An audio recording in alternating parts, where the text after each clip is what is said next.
திருச்சிற்றம்பலம். திருமூலர் ஐயா திருவடிகள் போற்றி போற்றி, குருவடியும் திருவடியும் வணங்கி இந்த பதிவை ஆரம்பிக்கலாம். அன்பர்களே, கேட்பதற்கு அல்லது அனுபவிக்கும் போது கடினமாக தெரியும் சில வாக்கியங்கள் உண்மை என்று உணர்ந்து கொள்வதற்கு ஒவ்வொருத்தருக்கும் ஒவ்வொரு காலகட்டமானது வரும். அதில் எந்த சந்தேகமும் வேண்டாம். இப்போ இறைவன் அப்படின்னு ஒருத்தர் இருக்கிறார் அப்படின்னு கண்டிப்பாக நம்மளால் நம்ப முடியுதா? அதாவது பெரியவங்க நமக்கு சொல்லியிருப்பாங்க, இங்கே சாமி இருப்பார் கும்பிடு அப்படின்னு, குரு நமக்கு வழிகாட்டி இருப்பார், சாமி இருக்கார் கும்பிடுங்க அப்படின்ட்டு. அந்த ஒரு பிடிப்பில் நம்ம சாமியை வந்துட்டு கும்பிட்டுக்கிட்டு இருக்கோம். இன்னும் வரலும் அதை உணர்ந்தவங்க அல்லது பார்த்தவர்கள், இறைவனை உணர்ந்தவர்கள் பார்த்தவர்கள் அப்படின்னா வெகு சொற்பம் அப்படின்னு சொல்லிடலாம். எதுவுமே ஒவ்வொருத்தரோட அனுபவத்துக்கு கிடைக்காத வரையிலே அதன் மீது ஒரு அவநம்பிக்கையானது இருக்கும். அதே போல் ஒரு உண்மையா அப்படிங்கிற ஒரு குழப்பம் எப்பொழுதுமே மனதுக்குள் இருந்து கொண்டு இருக்கும். அதெல்லாம் எந்த ஒரு ஆட்சேபனையும் இல்லை, அதை நம்ம மறுக்கவும் முடியாது. அதற்காக இறைவனை என் முன்னே நிற்க சொல் அப்படின்னு சொல்லக்கூடியவங்களோட வாதம் சரியானதா அப்படின்னு கேட்டோம்னா அதுவும் ஒரு பொய்மை அப்படின்னு சொல்லலாம். அவங்க ஒரு இயலாமை அப்படின்னு சொல்லலாம், அல்லது ஒரு ஆணவம், அகங்காரம், இந்த மாதிரி நிறைய விஷயங்களை சொல்லலாம். இப்போ நம்ம அழைக்கின்றோம் அப்படின்னா நம்ம வீட்டில் இருக்க காவலாளி கூட உடனடியாக வர்றதில்லை, எதுவுமே எதிர்பார்க்காமல் வர்றதுங்கிறது கிடையாது. அல்லது நம்ம நண்பர்களாக இருந்தாலும் சரி, உறவினர்களாக இருந்தாலும் சரி, இப்பயே பார்க்கணும் அப்படின்னா வருவாங்களா அப்படின்னா கிடையாது. அதற்கான கால நேரம் அவர்கள் அந்த நேரத்தில் வேலை இல்லாமல் இருந்தால் நம்ம அழைத்த உடனே வருவார்கள், இல்லைன்னா இந்த வேலை இருக்குது அப்படின்னு சொல்லுவாங்க. இது சாதாரண மனிதர்களிடையே காணப்படுகின்ற விஷயம். அப்போ இறைவன் அப்படிங்கிறவர் சிருஷ்டிகர்த்தா அப்படின்னு சொல்லக்கூடிய அந்த பேராற்றல் என் முன்னே நிற்க சொல் அப்படின்னா அந்தளவுக்கு நம்ம வினை பயன், நம்ம செய்த வினையின் பயனானது அங்கே இருக்கிறதா அப்படிங்கிறத கேட்டு பார்க்கணும். ஏன்னா மணிவாசக பெருமானை இறைவன் பார்ப்பதற்காக காத்து கிடந்தார் அப்படின்னு சொல்லுவாங்க. அப்போ அவரோட வினைப்பயன் அப்படிப்பட்டது. எப்போ மணிவாசகர் தன்னுடன் சேருவார்னு இறைவன் காத்து கிடந்ததாக குறிப்பிடுவார்கள். அப்போ அதுபோல் வினைப்பயனை நாம் பெற்றிருக்கிறோமா அப்படிங்கிற ஒரு கேள்வி எழுப்பணும் இல்லையா? நமக்குள்ளே அதை எழுந்து அதற்கான விடையை தேட வேண்டும். அவ்வாறல்லாமல் இறைவனை நேரே வர சொல் அப்படின்னு சொன்னோம்னா அது நகைப்புக்குரியதாக மாறிவிடும். அதனால் தெளிவாக தெரிந்து கொள்ள வேண்டிய விஷயம், எதையும் உணர்வுபூர்வமாக அனுபவபூர்வமாக உணராத வகையிலே அதனால் எந்த பயனும் இல்லை. இப்போ பெரியவங்க சொல்லி கொடுத்தாலும் நம்ம தொடர்ந்து அந்த முறையிலே வழிபட்டுக்கிட்டே இருந்தோனாலும் அதில் ஒரு பலனும் இருக்காது. குருமார்கள் வழிகாட்டி இருக்கிறார்கள், அதனை தொடர்ந்து செல்கின்றேன் அப்படிங்கும் போதும் அதில் எந்த விதமான பலன்களை நீங்கள் அடைந்துள்ளீர்கள் அப்படிங்கிறத கேட்டுப்பார். நான் சொல்கிறது பலன்னா, இப்போ சாமி கும்பிட்டதுக்கப்புறமா எனக்கு வீடு வந்துருச்சு, வாகனம் வந்துருச்சு, சொந்தம் வந்துருச்சு, பந்தம் வந்துருச்சு அப்படிங்கிறதெல்லாம் கிடையாது. நம்ம மனதுக்குள்ளே இருக்கிற இருளிலிருந்து நம்ம வெளியே வந்திருக்கிறோமா அப்படிங்கிறது. இப்போ இறைவனை வழிபடுவதால் தாய் தந்தை வழிகாட்டி அல்லது குரு வழிகாட்டியதன் காரணமாக நான் இறைவனை வழிபட ஆரம்பித்தேன். அதன் பிறகு எனக்குள்ளே இருந்த இருள் கொஞ்சம் கொஞ்சமாக மாறி இப்பொழுது ஒரு ஒளிநிலையை அடைந்து கொண்டிருக்கிறது அப்படின்னு உங்களால் சொல்ல முடிஞ்சுது அப்படின்னா அதில் ஒரு அர்த்தம் இருக்கிறது. எதுவுமே இல்லாமல் நான் அப்படியே போய்கிட்டே இருக்கேன், அவங்க காட்டிய வழியிலே போய்கொண்டே இருக்கிறேன், இன்னும் ஒரு முன்னேற்றமும் இல்லை, ஒரு உணர்தலும் இல்லை அப்படின்னா தெளிவாக தெரிந்து கொள்ள வேண்டியது, எப்போவுமே இறைவன் பிள்ளையார் சொல்லியை பெற்றோர்கள் மூலமாக குரு மூலமாக போட வைக்கின்றார். அதுக்கப்புறம் அந்த தேடுதல் அப்படிங்கிறது நாம் சார்ந்த விஷயம்தான். நமக்கு உணர்வு பூர்வமாக ஒரு தேடுதலிலே வேட்கை இருக்கும் பொழுதுதான் அது கண்டிப்பாக நடக்கும். இன்னொரு விஷயம் தெளிவாக தெரிஞ்சுக்கணும், நம்ம இறைவனை உணர்ந்து கொள்ள வேண்டும், அறிந்து கொள்ள வேண்டும்னா வினைப்பயன் ஒரு காரணமாக இருந்தாலும் இறைவன் அதற்கு அனுமதி கொடுக்க வேண்டும்.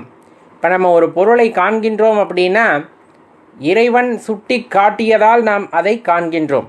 இறைவன் அதை காண்பதற்கான வாய்ப்பை நமக்கு ஏற்படுத்தி தந்ததால் அதை காண்கின்றோம். ஒரு ஓசையை நாம் கேட்கின்றோம் என்றால் இறைவன் அதை கேட்பதற்கான பலத்தை நமக்கு கொடுத்திருக்கின்றார், அதை சுட்டி காட்டுகிறார். அப்படிங்கிறதுனால நம்மால் கேட்க முடிகிறது. ஒரு வினையை நாம் செய்கின்றோம் அப்படின்னா அதை செய்ய சொல்வதால் நாம் செய்கின்றோம், அதற்கான வாய்ப்பை உருவாக்கி கொடுத்ததால் நாம் செய்து கொண்டிருக்கின்றோம். இந்த மாதிரி இறைவனோட இயக்கம் அப்படிங்கிறது இந்த பிரபஞ்சத்தில் நிறைந்து கிடக்கிறது. எல்லாம் என்னால் ஆனது என்ற கர்வத்திலே ஒருவன் மேலோங்கி நிற்கின்ற பொழுது அவனுக்கு இறைவனை பற்றிய புரிதலோ அறிதலோ எதுவும் இல்லாமல் போகிறது ஒரு வகையிலே. இப்போ எல்லாம் சாதாரணமாகவே பார்த்தீங்கன்னா ஒரு குறிப்பிட்ட காசு வந்துருச்சுன்னா பக்கத்தில் இருக்கிறவங்களே கண்ணுக்கு தெரியாமல் போயிடுவாங்க. அப்படி இருக்கையில் இறைவனை வந்துட்டு எந்த அளவுக்கு அவங்க வச்சுருப்பாங்கன்னா, இன்னும் கொஞ்சம் பணம் சேர்க்கறதுக்கு வழிகாட்டு இறைவா அப்படிங்கிறதுல தான் இன்றைய காலகட்டத்திலே அந்த பணம் படைத்தவர்கள் இறைவனை அவ்வாறு மட்டுமே பார்க்கிறார்கள். ஒரு 10 கோடி சேர்ந்துருச்சுன்னா இது எப்படி 30 கோடி ஆக்கலாம், 40 கோடி ஆக்கலாம் அப்படிங்கிறதுலையே தான் அவர்களோட கவனம் இருக்கிறதே தவிர, வாழ்வதற்கு போக மீதி பணத்தை இறைவன் நம்மிடம் கொடுத்தது இல்லாதவர்களுக்கு கொடுக்க அப்படிங்கிற அந்த விஷயத்தை அவர்கள் மறந்து விடுகிறார்கள். அங்கே தான் அந்த இடத்துல பெரிய பிரச்சனையே வருது. ஏன் அவர்களாலும் இறைவனை உணர முடியவில்லை அப்படிங்கிறது தான் சொல்கிறேன். இப்போ எல்லா பணம் படைத்தவர்களும் அப்படி இல்லை. சில செல்வந்தர்கள் இறை பணிக்காக அதை செலவிடுகிறார்கள். சில பேர் கல்வி பணிக்காக செலவிடுகிறார்கள். சில பேர் வறுமையை போக்குவதற்காக செலவிடுகிறார்கள். நம்ம கண்முன்னே நிறைய உதாரணங்கள் இருக்கின்றன. அவர்கள் வாழ்க்கையில் கிடைத்த நிம்மதி மற்றவர்கள் வாழ்க்கையிலே கிடைப்பது இல்லை. அது எல்லாத்துக்குமே தெரிஞ்சது தான். என்னதான் நம்ம மறுத்தாலும் அது கண்கூடாக காணுகின்ற உண்மை. ஒரு 10,000 ரூபாய் சம்பாரித்து அதில் ஒரு 100 ரூபாயை எடுத்து இல்லாதவங்களுக்கு கொடுக்குறப்ப வருகின்ற சந்தோஷமானது அந்த 10,000 20,000 மாறும்போதும் கூட வராது. அதுக்கப்புறம் பயம் வந்துடும். ஒரு 10 கோடி ரூபாய் சேர்ந்துருச்சுன்னா பயம் வந்துடுமே தவிர நிம்மதி வருவதில்லை. சரி, இது ஒரு வகையில் இருந்தாலும் இறைவன் அப்படிங்கிற அந்த ஒரு தாற்பயம் அப்படிங்கிறது ரொம்பவே பெரிய விஷயம். இதை பார்த்திங்க அப்படின்னா, ஆட்டுவித்தால் ஆரொருவர் ஆடாதாரே, அடக்குவித்தால் ஆரொருவர் அடங்காதாரே, ஓட்டுவித்தால் ஆரொருவர் ஓடாதாரே, உருகுவித்தால் ஆரொருவர் உருகாதாரே, பாட்டுவித்தால் ஆரொருவர் பாடாதாரே, பணிவித்தால் ஆரொருவர் பணியாதாரே, காட்டுவித்தால் ஆரொருவர் காணாதாரே, காண்பார் ஆர் கண்ணுதலாய் காட்டா காலே அப்படிங்கிற பாடல் ஒன்று நமக்கு தெளிவாகவே குறிப்பிட்டு சொல்லும்.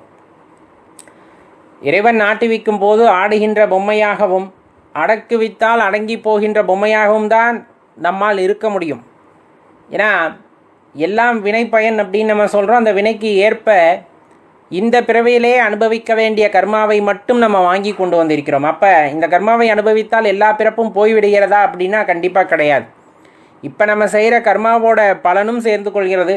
முற்பிறவியிலே நிறைய கர்மாக்கள் இருந்திருக்கும், அத்தனையும் உனக்கு கொடுத்தா தாங்க மாட்டேன் அப்படிங்கிற மாதிரி இறைவன் ஒரு குறிப்பிட்ட பகுதியை மட்டும் எடுத்து இந்த கர்மாவை இந்த ஆயுளில் முடிச்சுட்டு வான்னு கொடுத்துருக்குறாரு. அப்படிங்கும்போது இந்த ஆயுளில் அதை அனுபவிக்கணும், அவ்வளோதான். இப்போ அதுக்கே நம்ம என்ன பண்ணிடுறோம் அப்படின்னா, அடுத்தடுத்து இப்போ நல்லது செஞ்சாலும் அது கர்மா, அதை நீ திருப்பி அனுபவிச்சு தான் ஆகணும். அப்போ இந்த கர்மாவில் இருந்தாலும் எப்படி தான் தப்புறது? நல்லது செஞ்சாலும் கர்மா வந்துடுது, தீயது செஞ்சாலும் கர்மா வந்துடுது. அது இந்த ஜென்மத்தில் அனுபவித்தது போக மீதி அடுத்த ஜென்மத்திலையும் அனுபவிக்கணும். அது நிறைய பாவ மூட்டை இருக்குதுன்னு சொல்கிறாங்க. அப்போ அதில் கொஞ்சம் தான் எடுத்திருக்கேன். என் பாவ மூட்டையில் இருக்க கணக்கெல்லாம் எப்படி தீர்க்கிறது? ஒரே ஒரு விஷயந்தான். அந்தந்த பிறவியில் கொடுக்கப்பட்ட வேலைகளை எல்லாம் இறைவனுக்கு சமர்ப்பணம் செய்துவிட்டு எது நடந்தாலும் சிவார்ப்பணம் அப்படின்ட்டு போயிட்டே இருக்கணும். அதாவது எதையும் கண்டும் காணாமல் போங்க அப்படின்னு சொல்ல. ரொம்ப கடினமான சூழ்நிலையாக இருந்தாலுமே அந்த சூழ்நிலை இறைவனால் கொடுக்கப்பட்டது, அதை நாம் ஏற்றுக்கொள்ள வேண்டும் இல்லையா? நம்மளால் எதுவும் மாற்ற முடியுமா அப்படின்னு யோசிச்சு பாருங்களேன். என்ன தான் தலைகீழாக நின்று தண்ணி குடித்தாலுமே, நீங்கள் ஏதாச்சும் முயற்சி பண்ணி மாற்றணும்னு நினச்சாலுமே மாற்ற முடியாத உண்மைகள் இந்த பிரபஞ்சத்திலே கொட்டி கிடக்கிறது.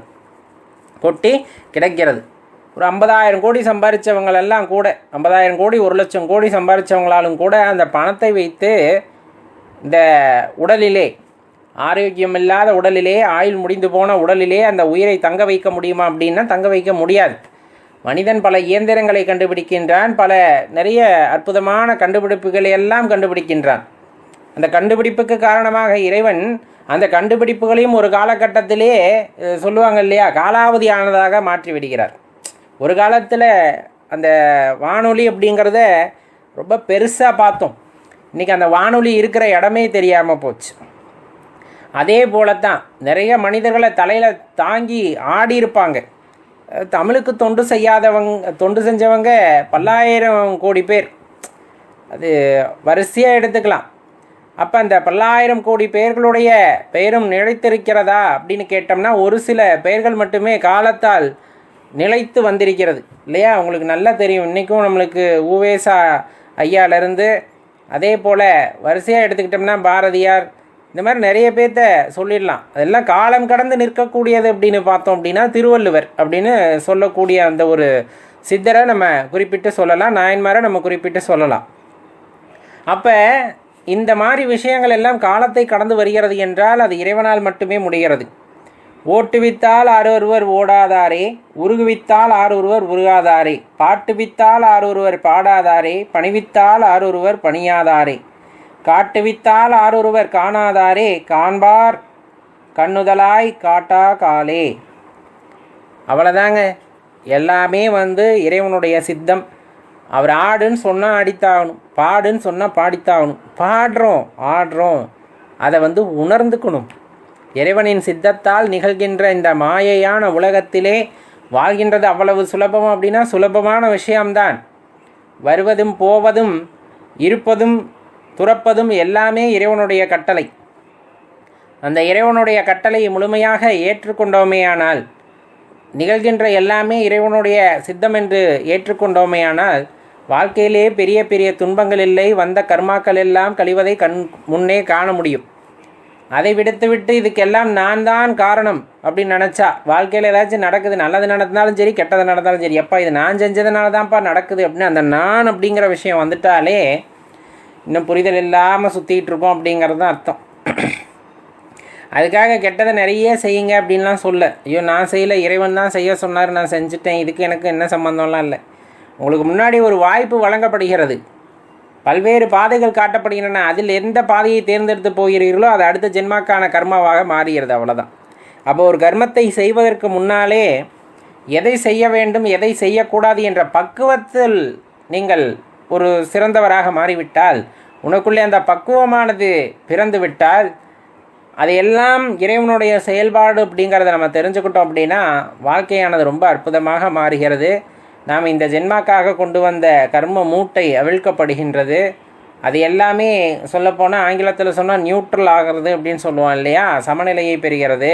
அப்படிங்கிற அந்த ஒரு நிலைக்கு வரும்போது இறைவனுடைய கருணையை நம்மால் பெற முடியும். அதற்கு ஒரே ஒரு வழி அன்பு மயமாக மாறுவது தான் அப்படிங்கிறத தெளிவாக தெரிந்து கொள்ளுங்கள் நண்பர்களே. ஓம் நம சிவாய. திருச்சிற்றம்பலம். திருமூலரையா திருவடிகள் போற்றி போற்றி. குருவடியும் திருவடியும் வணங்கின்ற பதிவை ஆரம்பிக்கலாம் நண்பர்களே. பெரும்பாலும் நமக்கும் நம் பக்திக்குமான இடைவெளி அப்படின்னு பார்த்தீங்கன்னா அது ரொம்ப பெரியதாக இருக்கும். அது என்ன பக்திக்குமான இடைவெளி பெரிது அப்படின்னு நம்ம சொல்கிறோன்னா, நாம் உண்மையான பக்தி தான் வைத்திருக்கிறோமா அப்படிங்கிற கேள்வியை நமக்குள்ள கேட்டுக்கொள்ள மறுத்து விடுகிறோம். அதுதான் இந்த இடத்துல இருக்கக்கூடிய பெரிய சிக்கலை. இறைவன் ஆட்கொள்ளுதல் அப்படிங்கிறது ஒரு பெரிய விஷயம். அவரை பற்றி எண்ணம் வர்றது அப்படிங்கிறதே ரொம்ப பெரிய விஷயம். இப்போ அவர் ஆட்கொண்டு விட்டார் அல்லது அவரை பற்றிய அருமை பெருமைகளை தெரிந்து கொண்டோம். அதன் பின்னர் நம்ம இயல்பாக இருந்த வாழ்க்கையிலேருந்து கொஞ்சமாக மாற ஆரம்பிக்கின்றோம். இது எல்லோர் வாழ்க்கையிலும் நடக்கும். இயல்பாக எல்லா வினைகளிலும் ஈடுபட்டு இந்த லௌகீக வாழ்க்கையிலே திளைத்து கொண்டிருந்தவருக்கு ஏதோ ஒரு சூழ்நிலையில் இறைவனின் அருட்கருணை கிடைக்கிறது. அவரை பற்றி என்ன தோன்றுகிறது, அவரை பற்றிய உயர்வான எண்ணங்கள் எல்லாம் தோன்றுகிறது. அப்படிங்கும் போது அதுவே பெரிய விஷயம், இல்லைன்னா சொல்ல முடியாது. ஏன்னா பல்லாயிரம் கோடி பேர் பிறந்திருக்கக்கூடிய இந்த சூழ்நிலையிலே நமக்கு மட்டும் அந்த எண்ணம் வருகிறது அப்படின்னா உள்ளபடியே நாம் கொடுப்பனைசாலிகள் தான். பல பிறவியிலே சிவ பூஜை செய்தவர்கள், சிவனை மனமாற ஏற்றுக்கொண்டவர்கள், இன்னும் பல படிநிலைகளை தாண்டியவர்கள் இந்த ஜென்மாவில் அடுத்த நிலைக்கு செல்வதற்காக அந்த எண்ணமானது இப்பொழுது வந்திருக்கிறது. உண்மையாகவே குருமார்கள் எல்லாம் பேசும் பொழுது இந்த பற்றற்ற நிலை அப்படிங்கிறத பற்றி பேசுவாங்க. நாமும் அந்த பற்றற்ற நிலை அப்படின்னா என்ன அப்படின்னு தெரிஞ்சுக்கிறதுக்காக பல்வேறு விதமாக முயற்சி செய்கின்றோம்.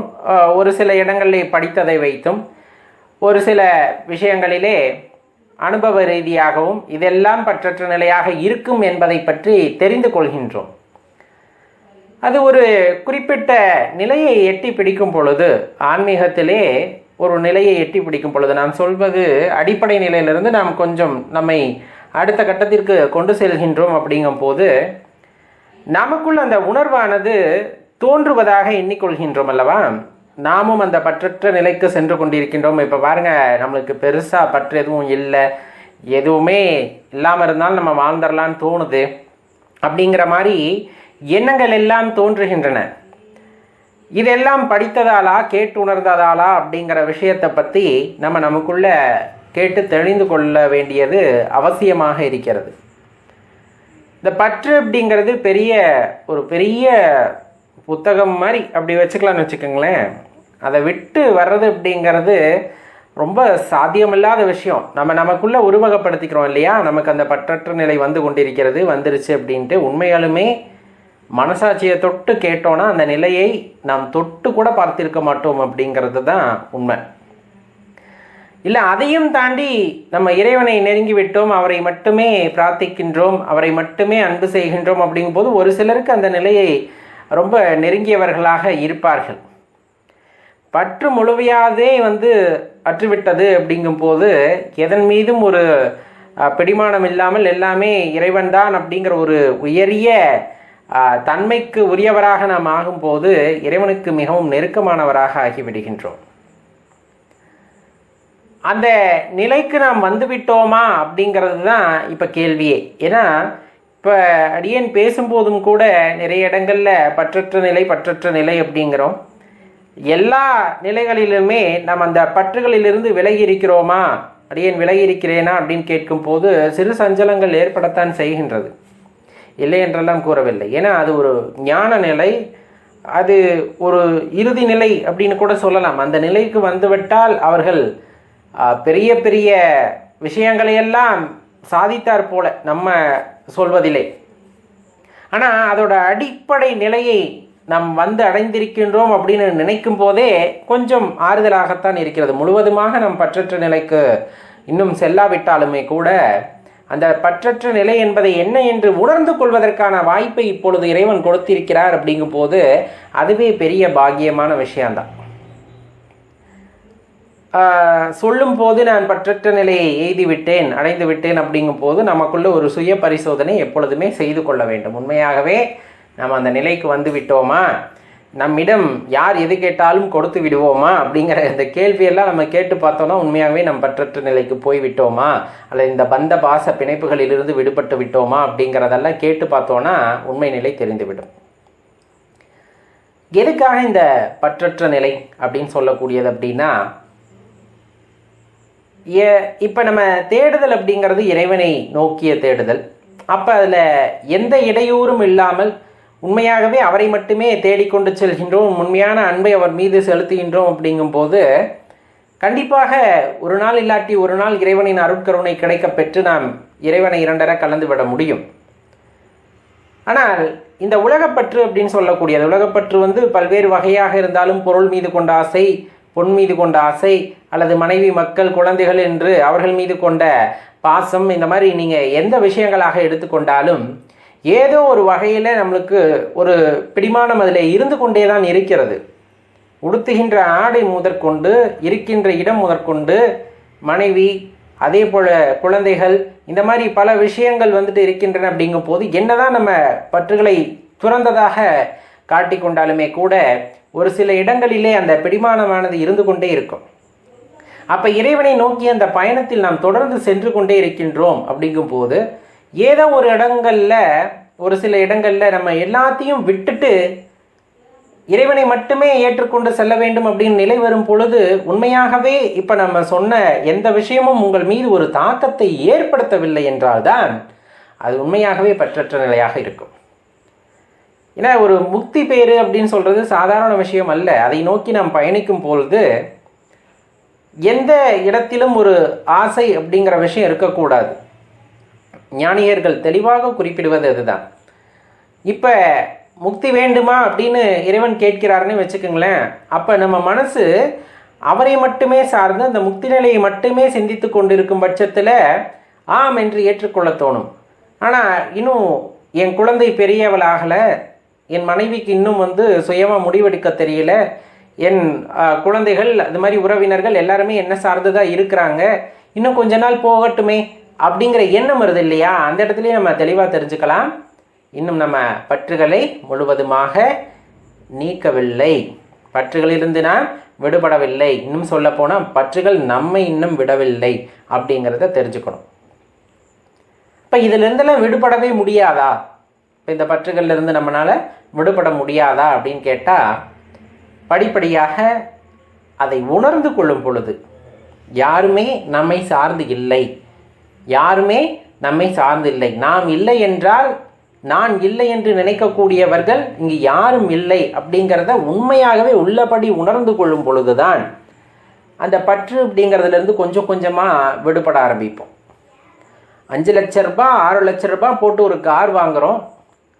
அந்த கார் வந்துட்டு நம்ம 3ஆம் தரமாக பார்த்தாலும் தெரியாமலோ தெரிந்தோ யாராவது இந்த காரை ஒரு உரசி சென்று விட்டார்கள் என்றால் நம் மனது அங்கு பதைக்கிறது அல்லது படபடைக்கிறது. அப்படின்னா அந்த உயிரற்ற பொருளின் மீது நமக்கு இருக்கின்ற பற்று அப்படிங்கிறது தான் அதோட பொருள். இன்னும் நமக்கு அது நீங்கலை. கையில் ஒரு 10 லட்ச ரூபாய் பணம் இருக்குது, நல்ல செல்வாக்காக இருக்கும், ஆனால் ஆன்மீகத்தில் போயிருக்கோம். போயிட்டு யாராச்சும் ஒருத்தர் வந்து இல்லைங்கிறவர் இப்போ பணம் இருந்தால் ஒரு 1 லட்ச ரூபாய் கொடு அப்படின்னு கேட்குறாங்க. உண்மையாலுமே கடினமான சூழ்நிலையிலே இருக்கக்கூடிய அந்த நபர் வந்து கேட்கிறார். யோசிக்காமல் எடுத்து கொடுக்குறோமா அப்படிங்கிறது அந்த பற்றற்ற நிலை இல்லையா? எனக்கு பணம் பொருள் அந்த செல்வம் எதுமேலும் ஒரு தாக்கம் இல்லை, அது மேலே ஒரு பற்று இல்லைன்னா கேட்டதுமே எடுத்து கொடுத்துருக்கணும். அதை விட்டு இப்போ இருக்கிறதெல்லாம் வரிசை எல்லாத்துக்கும் கொடுத்துட்டோம் அப்படின்னா நாளைக்கு என்னோட எதிர்காலம் என்ன ஆகிறது அப்படின்னு நம்ம சிந்திக்கிறோம் இல்லையா? இப்போ நம்ம சிந்திக்கிறோம். அப்படி சிந்திக்கிற மாதிரி இருக்கிறது உண்மையான பற்றற்ற நிலையாக இருக்காது அப்படிங்கிறத தெளிவாக தெரிஞ்சுக்கணும். இப்போ இப்படியெல்லாம் இருந்தால் தான், பற்றற்ற நிலையில் இருந்தால் தான் இறைவனை சரணட முடியுமா, உணர முடியுமா அப்படின்னா ஆமாம் அப்படின்ட்டு தான் தோணும் நமக்கு இல்லையா? ஏன்னா இப்போ நம்ம ஊருக்கு போகிறோம், ஊருக்கெல்லாம் வேண்டாம், ரொம்ப வேண்டாம். நீங்கள் ஒரு கோவிலுக்கு போகிறீங்க, ஒரு புது காலனி வாங்கிட்டு போயிருக்கீங்க, வெளியே கழட்டி விட்டு இறைவனை போய் வழிபடுறோன்னு வச்சுக்கோங்க. அந்த புதிதாக வாங்கிய காலனியோட நினைவு இல்லாமல் நம்மளால் சாமி கும்பிட முடியுதா அப்படின்னு யோசிச்சு பாருங்களேன். முடியலை. அப்படி முடியலைங்கும் போதே நம்ம கோவிலுக்குள்ளே எதுக்கு போனோங்கிற காரியம் அப்படிங்கிறது வீணாக போச்சா? இப்போ நீங்கள் வழிபாடு செய்கிறதுக்கு கோயிலுக்குள்ளே போகிறோம், நம்ம போய் முழுமையான மனதுடன் நம்ம வழிபட்டு இருக்க வேண்டும். நம்மால் முழுமையான மனதுடன் அங்கே வழிபட முடிந்ததா? மனம் எங்கே இருந்தது? அந்த செருப்பின் மீதே தான் இருந்தது, காலனி மீதே தான் இருந்தது. அப்போ வெளியே இருந்து இறைவனை, அதாவது நீங்கள் காலனியை போட்டுக்கிட்டு கூட இறைவனை முழு மனதுடன் அங்கு வேண்டி இருந்தாலுமே கூட அதுக்கான அனுகிரகம் கிடைத்திருக்கும். ஆனால் உள்ள வரையிலும் போயிட்டுமே உங்களது மனமானது எங்கே இருந்ததுன்னா காலனிக்கிட்ட இருந்தது. மனமானது இறைவனுடன் ஒன்றவில்லை அப்படிங்கும்போது கண்டிப்பாக அந்த அனுபவத்தை நம்மால் பெற்றிருக்க முடியாது. அப்போ ஒரு சிறிய காலனி மீது இருந்த பற்றின் காரணமாக இந்த கோவிலில் இருக்கக்கூடிய ஆற்றலவே நம்மால் உணர முடியவில்லையே. அப்போ இந்த பந்த பாச பற்றுகள் எல்லாம் இருக்கும் பொழுது உண்மையாக இறைவனை போய் அடைவது அப்படிங்கிறது சாத்தியமா அப்படிங்கிற கேள்வி கேட்டால் கண்டிப்பாக சாத்தியம் கிடையாது. இறைவனை அடைவது கூட இல்லை, இறைவனை உணர்வதே ரொம்ப கடினமான விஷயம், தெரிந்து கொள்வதே ரொம்ப கடினமான விடயமாகிறது அப்படிங்கிறத தான் நம்ம தெரிஞ்சுக்கணும். இப்போ ஆன்மீகத்தில் ஒரு குறிப்பிட்ட அளவுக்கு வந்ததுக்கப்புறமா இந்த அகங்காரம் அப்படிங்கிறதும் கூடயே தான் வந்துடுதோ என்னமோ தெரியலை. ஏன் இப்படி சொல்கிறோம் அப்படின்னா, நான் அனைத்தையும் துறந்து விட்டேன், நான் இப்போ ஒரு உயரிய நிலைக்கு போயிட்டேன்னு நினச்சாலே அது அகங்காரமாகி விடுகிறது. எல்லாத்தையும் துறந்துட்டேன், நான் ஒரு உயரிய நிலைக்கு, சிவபக்தியில் நான் ஒரு மேல்நிலையை அடைந்து விட்டேன், மற்றவர்களை விட நான் ஒருபடி மேலே போயிட்டேன்னு எப்போ நீங்கள் நினைக்கிறீங்களோ அப்பயே அது அகங்காரமாகிறது. அப்போ அது நம்மை தகுதி இழக்க செய்கிறது. மற்றவர்களை விட அப்படிங்கிற வார்த்தை நம்ம மனசுக்குள்ளே வந்துட்டாலே முடிஞ்சு போச்சு, நம்ம வைத்த பக்திக்கு அர்த்தம் இல்லாமல் போய்விடும். அப்போ அந்த மாதிரி ஒப்புமை அப்படிங்கிறது பக்தியில் இருக்கவே கூடாது. பக்தி செய்கிறோம் அவ்வளோதான், அதை போய் ஒருத்தரோட ஒப்பிட்டு நான் அவர்களை விட மேலே போய்விட்டேன், இன்னும் நான் அவர்களோட அளவுக்கு நான் வந்து பக்தி செய்யவில்லை, அவர்கள் எல்லாம் ஞானியர்கள், நான் அப்படி இல்லை, அப்படி இப்படின்னு எதுவும் இல்லை. பக்திங்கிறது நம்ம மனசு சார்ந்த விஷயம். உனக்கு நீ உண்மையாக இருக்க வேண்டும், உன் உள்ளத்திலே குடியிருக்கின்ற இறைவனுக்கு நீ உண்மையாக இருக்க வேண்டும். நீ செலுத்துகின்ற பக்தி அல்லது அந்த பாசம் அப்படிங்கிறது உனக்கும் அந்த இறைவனுக்கும் இடையிலானது. அதை மற்றவர்களால் கணித்து கூறவோ அளவிட்டு கூறுவதற்கோ வாய்ப்பே கிடையாது. போட்டு குழப்பிக்கக்கூடாது. இந்த பக்தி அப்படிங்கிற நெறியில் போகிறோம் அப்படிங்கும்போது உண்மையாகவே இறைவன் மீது அன்பு செலுத்துகின்றோம் என்றால் அந்த அன்புக்கு உடைமையாகப்பட்டவர் இறைவன். அவருக்கு தெரியும் நாம் எப்படி பக்தி செலுத்துகின்றோம், உண்மையான பக்தியா அல்லது போலியான பக்தியாங்கிறது அவருக்கு தெரியும். அதை மற்றவர்களுக்கு நாம் எடுத்துக்காட்ட வேண்டும் என்று நினைத்தல் கூட அந்த இடத்திலே பாவமாகிறது. நான் இவ்வளவு பக்தி செய்கின்றேன் இறைவன் மீது பாருங்கள் அப்படின்னு சொன்னாலே அது அந்த இடத்துல நம்மளை தகுதி இழக்க செய்து விடுகிறது. உண்மையான பக்தியிலிருந்து நம்மை தரம் குறைத்து விடுகிறது. அப்போ அந்த இடத்துல அந்த அகங்காரமும் நமக்கு தேவையில்லாதது. நெற்றி நிறைய விபூதி பூசி இருக்கும், கழுத்து நிறைய ருத்ராட்சம் அணிஞ்சிருக்கோம், எப்போவுமே சிவமந்திரத்தை சொல்லிகிட்டு இருக்கோம், எப்போவுமே சிவனோட அந்த அந்த ஒரு நினைவெளியை வாழ்ந்து கொண்டு இருக்கின்றோம் அப்படிங்கிறதெல்லாம் பெரிய பாக்கியம். இந்த பாக்கியத்தை நம்மை விட கீழே இன்னும் பாரு சிவனோட நினைவே இல்லாமல் இருக்கிறாங்களே நிறைய பேர்னு யோசிச்சிட்டோம்னாலே முடிஞ்சு போச்சு. யோசிச்சிட்டோம்னாவே அந்த இடத்துல என்ன ஆகுது அப்படின்னா நம்ம ஒரு அவங்கள விட மேலே இருக்கோங்கிற எண்ணம் வந்துட்டாலே அந்த இடத்துல நம்ம ஒரு தடுமாற்றத்திற்கு ஆளாகின்றோம் அப்படின்னு அர்த்தம். யாரை நம்ம ஒப்புமை செய்ய முடியாது. ஒருத்தரோட தோற்றத்தை பார்த்து நீங்கள் எடை போடவே முடியாது. ஒருத்தரோட உள்ளத்தில் அதிக மகிழ்ச்சியும் அன்பும் குடிகொண்டிருக்கிறது, அவர் உள்ளத்திலே இறைவனுக்கு கோவில் கட்டி வழிபடுகின்றார் அப்படிங்கும் போது அவர் அதை வெளிக்காட்டி கொள்வதில்லை. அவரை பார்த்து நீங்கள் உருவத்தை வைத்து நான் அவரை விட ஒரு படி வேலை இருக்கின்றேனே என்று நினைத்து விட்டாலே அனைத்து முடிந்து விட்டது. மற்றவர்களை நாம் எப்படி ஒப்புமை செய்து பார்க்க முடியும்? நம்முடன் மற்றவர்களை எப்படி ஒப்பிட்டு பார்க்க முடியும்? அவர்கள் என்ன நிலையில் இருக்கிறார்கள் என்பதை நாம் எப்படி ஆராய்ந்து கூற முடியும்? முடியாதல்லவா? அதற்காகத்தான் சொல்லப்படுறது. எப்போவுமே ஆன்மீகத்தில் உண்மையான அன்பு முக்கியம். அந்த அன்பு இறைவனுக்கும் நமக்குமானதாக இருக்க வேண்டுமே தவிர அதை வெளி உலகத்திற்கு காட்டுவதாக இருக்கக்கூடாது. அப்படி இருந்துவிட்டால் அந்த அன்பு அப்படிங்கிறது ஒரு கபட நாடகம் போலாகி விடுகிறது. அந்த கபட நாடகத்திலே நாம் இறைவன் மீது அன்பு வைத்திருப்பதாக பிறருக்கு காட்டிக்கொள்வதனால் இறைவனின் கருணையை நம்மால் பெற முடியாது. மற்றவர்களுடைய ஒரு அனுதாபத்தை வேண்டால் பெருமாலாம். அடடா ஒரு உயரிய சிவனடியாரப்பா, சிவபக்தரப்பான்னு வேணால் சொல்லாமே தவிர இறைவனுக்கும் நமக்கும் இடையேயான அந்த உறவு, அந்த உணர்வு அப்படிங்கிறது அவ்வளவு உறுதியானதாக இருக்காது. நாம் பக்தியை செலுத்த வேண்டும், பக்தியை காட்ட வேண்டும் என்றால் அது உணர்வு பூர்வமாக இறைவனிடம் காட்ட வேண்டுமே தவிர அதை வெளிப்படையாக மற்றவர்களுக்கு தெரியும் வண்ணம் காட்டுதல் கூடாது அப்படிங்கிறத தெளிவாக தெரிந்து கொள்ளுங்கள் நண்பர்களே. பக்திக்கு பல உதாரணங்களை சொல்லலாம். சிறந்த பக்திக்கு கண்ணப்ப நாயனார் உங்களுக்கு நல்லாவே தெரிஞ்சிருக்கும். திண்ணன் அப்படின்னு சொல்லுவோம் இல்லையா? அது சிவலிங்கம்னே தெரியாது. திண்ணனுக்கு அது ஒரு சிவலிங்கம்னே தெரியாது. ஏதோ ஒரு கல் அவரோட பார்வையில். அதை பார்த்ததுமே என்ன நிழல் இல்லை, ஒன்றும் இல்லை, இப்படி இருக்கியேன்ட்டு அப்படியே புலம்புறார். அப்போ என்ன பண்ணுறது? பக்கத்துலலாம் கேட்கும்போது சொல்கிறாங்க, இதுக்கு பூஜை பண்ணணும், இப்படி தண்ணி ஊற்றணும், சாப்பாடு வைக்கணும், எல்லாமே பண்ணணும். இப்போ ஏன் பண்ணலை யாரும்? இப்போ பண்ணணும் அப்படிங்க அந்த உத்வேகம் பார்த்தா அழுகையாக இருக்குது அவருக்கு. அந்த ஒரு இரக்கம். போகிறாரு, பூவை பறித்து தலையில் வச்சுக்கிறாரு, தண்ணியை வாய்க்குள்ளே உறிஞ்சிக்கிறாரு, மாமிசத்தை கையில் எடுத்துக்கிறாரு, அபிஷேகம் பண்ணும் வாயில் இருக்க தண்ணியை ஊற்றுறாரு, தலையில் வச்சுருந்த பூவை எடுத்து வைக்கிறாரு, தான் கொண்டு வந்த மாமிசத்தை சுவை பார்த்து விட்டு நல்லா இருக்கான்னு பார்த்து வைக்கிறார். ஏங்க இதை விட உண்மையான அன்பு அப்படிங்கிறத பார்க்க முடியாது.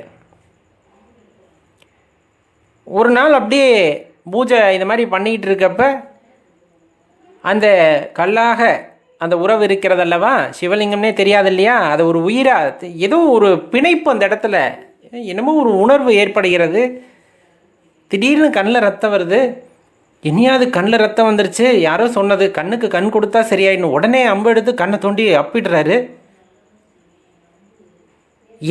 என்ன விதமான அன்பு இது அப்படிங்கிறத நம்மளால் உணர்ந்து கொள்ள முடியுமா? கதைகளில் வேணால் நம்ம கேட்கலாம். இது உண்மையாக அந்த இடத்துல நம்ம இருந்து யோசிச்சோம்னா நம்ம பண்ணுவோமா? அந்த அளவுக்கு நம்ம தயாராக இருக்கிறோமா அப்படிங்கிற கேள்வியை நமக்குள்ளே கேட்டு பார்த்தோம்னா தெரிஞ்சிடும். வச்சு அப்பிட்டாரு. திடீர்னு பார்த்தா இன்னொரு கண்ணில் ரத்தம் வருது.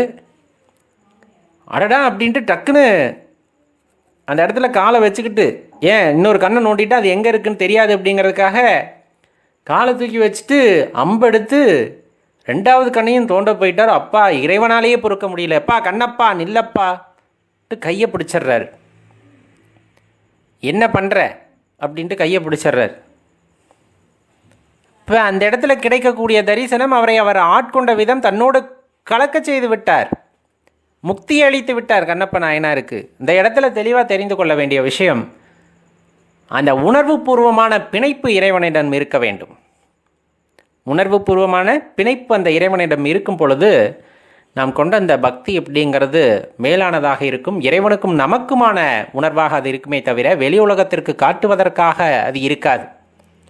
உண்மையான அன்பு, உண்மையான பக்தி, அதற்கு எல்லை கிடையாது, வரையறை கிடையாது. உண்மையான அன்பு உணர்வு பூர்வமான அன்பாக இருக்க வேண்டும். அதுதான் அந்த இடத்துல முக்கியம். அது இருந்துருச்சு அப்படின்னா அந்த இறைநிலை அப்படிங்கிறத எளிதாக நம்மால் உணர்ந்து கொள்ள முடியும் அப்படிங்கிறத தெளிவாக தெரிந்து கொள்ள வேண்டும். அவ்வளவு சாதாரண விஷயமும் இல்லாதது தான், இருந்தாலும் நம்மால் முடியாது என்பதும் கிடையாது அப்படிங்கிறதும் இந்த இடத்துல உண்மையான ஒரு விஷயந்தான். உண்மையான அன்பு செலுத்தும் போது, அதற்கான அன்பு திருப்பி கிடைக்கும் போது இருக்கின்ற சுகமானது அலாதியானது. அது உறவுகளிடையே கிடைக்கும் போதே கூட நம்ம அவ்வளவு ஆனந்தப்படுகின்றோம். இறைவனிடமிருந்து அவ்வாறு ஒரு அன்பு கிடைக்கிறது என்றால் அது அதி அற்புதமானதாக இருக்கும். அதை நாம் உணர்ந்து கொள்ளும் பொழுது அந்த உணர்வுகள் மேலோங்கி இருக்கும், அனைத்திற்கும் மேலானதாக இருக்கும்.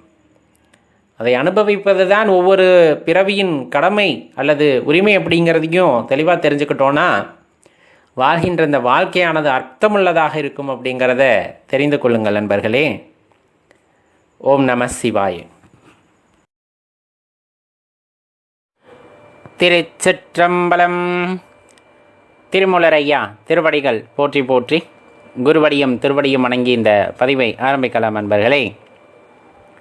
இப்போ ஒருவரை அடிமை ஆக்குதல் வேறு, ஒருவருக்கு நம்மை அடிமையாக ஒப்புவிப்பது அப்படிங்கிறது வேறு. ரெண்டுக்கும் வித்தியாசம் இருக்குது. நம்ம ஒருத்தரை அடிமையாக்குகின்றோம் அப்படிங்கும்போது அது நம் கர்வத்தால் ஏற்படுவது, அது ஒரு வெறுக்கத்தக்க செயல் அப்படின்னே நம்ம சொல்லலாம். ஆனால் நம்மை இன்னொருவருக்கு அடிமையாக்கி விடுவது அப்படிங்கிறது ஒன்று இருக்குது. அதாவது விருப்பப்பட்டு ஒருவருக்கு அடிமை சேவகம் செய்வது அப்படிங்கிறது.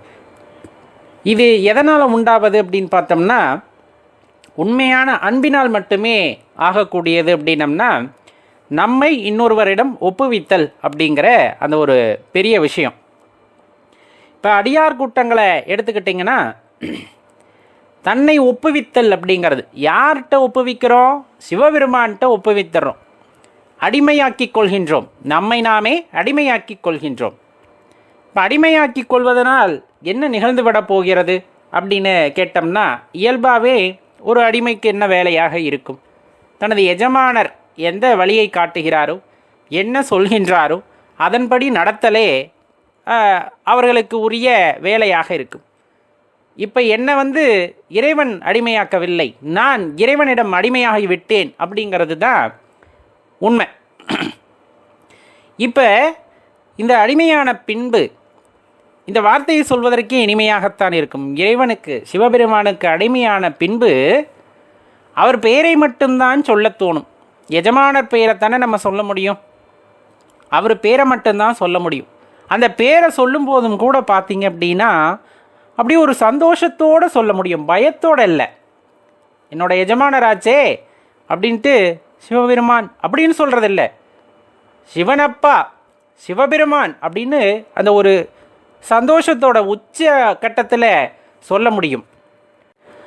அதுவும் ஒரு தடக்கத்தான் நம்ம சொல்லுவோமா அப்படின்னா எந்த நொடி பார்த்தாலும் அந்த வாழ்கின்ற வாழ்க்கையிலே ஒவ்வொரு நொடியும் சிவபெருமானுடைய திருநாமங்களை சொல்லிக்கொண்டே இருப்பதில் அலாதியான இன்பம் ஏற்படும், அலாதியான இன்பமானது ஏற்படும். இப்போ ஒரு கோவிலை பார்த்துட்டா போதும், சிவலிங்க திருமேனியை பார்த்துட்டா போதும், இல்லை சிவபெருமான்கிற வார்த்தையை கேட்டுட்டா போதும், இல்லை வார்த்தையை பேசும்போதும் அப்படியே உடம்பெல்லாம் நடுங்க ஆரம்பிச்சிடும்.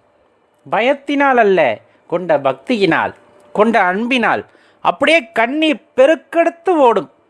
சிவனப்பாவை பற்றி யாராச்சும் பேசிக்கிட்டு இருந்தால் அப்படியே உட்காந்து காது குளிர கேட்க தோன்றும், நிறைய பேச தோன்றும். அப்படியே என்னானே சொல்ல முடியாத அளவுக்கு கண்களில் நீர் பெருக்கெடுத்து ஓட ஆரம்பிக்கும். இதெல்லாம் எப்பன்னா நம்ம இறைவனிட்ட ஒப்புவித்து கொள்ளும் பொழுதுதான் இதெல்லாம் நடக்கின்றது. அவரை பற்றி பேசும்போது பாருங்களேன், சிவபெருமானோட பெருமையை மற்றவங்க கிட்ட பேசும்போது வாயெல்லாம் குளற ஆரம்பிச்சிடும். வாயெல்லாம் குளரும், வார்த்தைகளே கிடைக்காது. அவ்வளவு சீக்கிரம் அந்த வார்த்தைகள் கிடைத்து விடுமா? ஏன்னா ஒரு அழகு அப்படின்னு சொன்னோம்னா அது ஒரு எல்லைக்குள்ளே அடங்கிடும். பேரழகு அப்படின்னு சொன்னாலும் அது ஒரு எல்லைக்குள்ளே அடங்கிடும். அனைத்தையும் கடந்த அப்படிங்க சொல்கிறதுக்கு என்ன வார்த்தையை நீங்கள் தேடுவீங்க? இதையெல்லாம் கடந்த, இதுக்குள்ளெல்லாம் எதுலேயுமே வராத அளவுக்கு ஒரு அழகு அப்படின்னு உங்களால் சொல்வதற்கு வார்த்தையை தேட வேண்டும். ஒப்புமையே இல்லாத அழகு அப்படின்னு சொல்ல முடியுமா? அதையும் தாண்டியது அப்படிங்கும்போது வார்த்தைகள் கிடைக்காது. அப்பனை பற்றி பேசுவதற்கு வார்த்தைகள் கிடைக்காது. எங்கு தேடினும் கிடைக்காத வார்த்தைகள் இறைவனை புகழும் போதும் தடுமாறும். நாவெல்லாம் தடுமாறும், வார்த்தை கிடைக்கவில்லையே ஐயா உன்னை பற்றி வர்ணிப்பதற்கு அப்படிங்கிற அளவுக்கு அந்த ஒரு தடுமாற்றமானது நாவினிலே ஏற்படும்.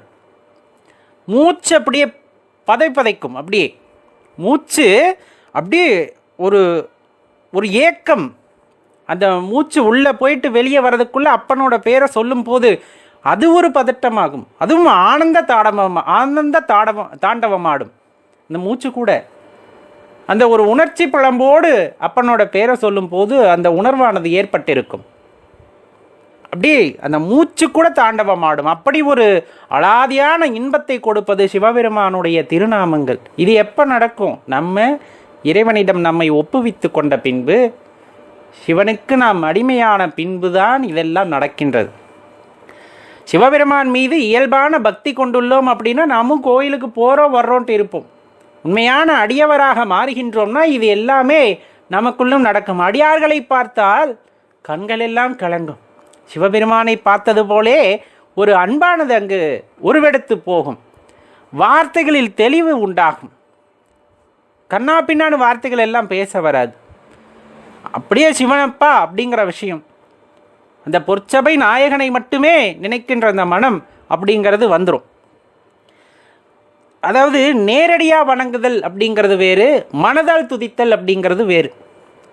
மனம் எப்பவுமே எங்கே தான் இருக்கும்னா இறைவனை பற்றி கொண்டே தான் இருக்கும். இறைவனை பற்றி கொண்டே தான் இருக்கும். மற்ற எந்த விஷயங்களை பற்றியும் இந்த மனசு நினைக்காது.